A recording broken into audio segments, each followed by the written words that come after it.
You're bigger inside than you think you are. Yeah, you really are. There's a vast unexplored landscape of strength internally that I wasn't challenged to survey and to map out until I was really facing this. And I discovered that a lot of the maps I had were inaccurate. My name is Drexel Rayford, and I'm a retired chaplain. I worked at the Integrative Medicine Clinic at University of Alabama, Birmingham Medicine, and did a support group for cancer survivors. And what we did is we used the framework of the Enneagram to teach how to tell your story and how to understand yourself. And then in the middle of leading that group, I was diagnosed with throat cancer and had to go through that whole treatment process with radiation and chemotherapy, and also surgery, radical surgery on my neck.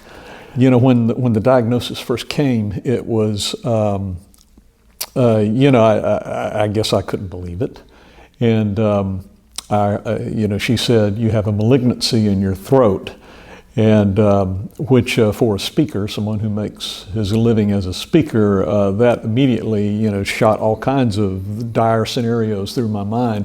My wife was sitting next to me, and she went totally silent, which is unusual for my wife, and she, of course, was terrified as well. And then, one of the biggest changes was through the process of chemotherapy and radiation, it got to where I couldn't swallow.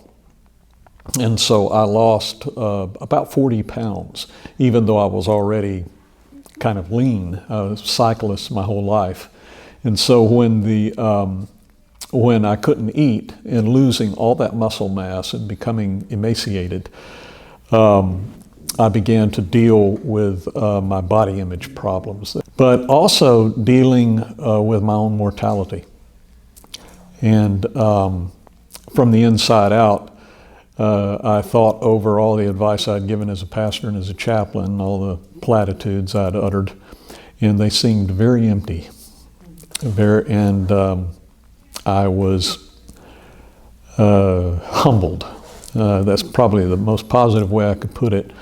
Ashamed in some sense of the way I remembered myself talking to other people who were going through the same thing earlier when I didn't really understand it.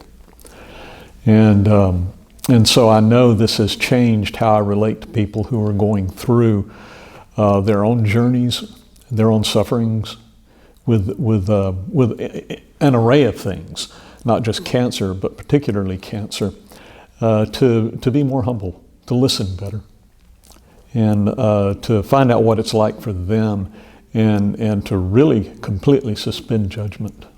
Quite frequently we don't realize that we have this unconscious story we tell ourselves about who we are and how we're supposed to respond and how people are supposed to respond to us. And to become conscious of the messages that we're telling ourselves, particularly when we're under stress, because that's when we go to autopilot. To become really intentionally conscious about that can help us tell a more accurate story and give us more courage, more capacity to face whatever we're facing, whatever challenge it is. And that's particularly important in health and with cancer, particularly. Any number of things that we endeavor to undertake, to be intentionally aware of the messages that we give ourselves, because in a lot of cases we've inherited those from unexamined, uncritiqued sources.